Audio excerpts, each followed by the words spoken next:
Hello everyone, welcome to my YouTube channel. সকলোকে স্বাগতম জনাইছো মই প্ৰমোদ। আজি আমি এই ভিডিওটোত BA ফাৰ্ষ্ট সেমিষ্টাৰ ৰাজনীতি তত্ত্বৰ পৰিচয় কিতাপটিৰ প্ৰথম চেপ্টাৰ ৰাজনীতি তত্ত্বৰ ধাৰণা সকলো কোৱেশ্চন এনসাৰ কৰিম। ভিডিওটো আৰম্ভ কৰাৰ আগতে তোমালোকে চেনেলটো সাবস্ক্ৰাইব কৰিবা আৰু বন্ধু-বান্ধৱী সকলক যিমান পাৰা ভিডিওটো শেয়াৰ কৰি দিবা। এতিয়া আমি প্ৰথম চেপ্টাৰৰ কোৱেশ্চন এনসাৰ সমূহ কৰিম।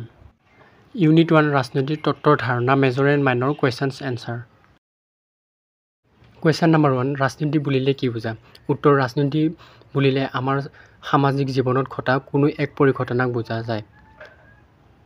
Next question number 2 ৰাজনীতিৰ সংজ্ঞা দিয়া। উত্তৰ ৰাজনীতি হ'ল ক্ষমতা প্ৰয়োগ ক্ষেত্ৰত কৰা পদ্ধতিটা আৰু সহযোগিতা ক্ৰিয়াকলাপৰ লগত জড়িত আৰু কোনো এটা গোটৰ বাবে চূড়ান্ত সিদ্ধান্ত গ্ৰহণ বিষয়ে বৈশিষ্ট্যপূৰ্ণ এটা সামাজিক প্ৰক্ৰিয়া। Next question number 3 modern political analysis গ্ৰন্থখনৰ লিখক কোন?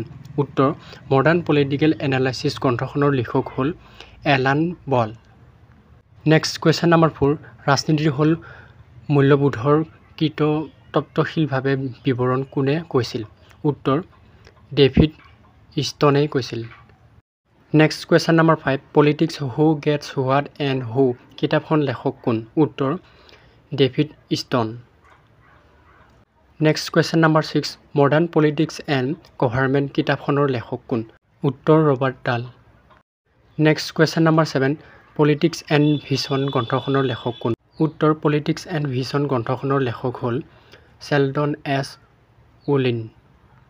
Next question number 9 ৰাজনৈতিক এক প্ৰক্ৰিয়া হিচাপে আলোচনা কৰা। উত্তৰ প্ৰথমতে ৰাজনৈতিক ৰাজহুৱা খণ্ড সংসদ নিৰ্বাচন মন্ত্ৰালয় আদিৰ প্ৰতিহে সচেতন আৰু ব্যক্তিৰ কাৰ্যকলাপৰ অন্যান্য দিশসমূহৰ সৈতে কিছু একোটা কথা বিষয় হিচাপে ধাৰণা কৰা হয়।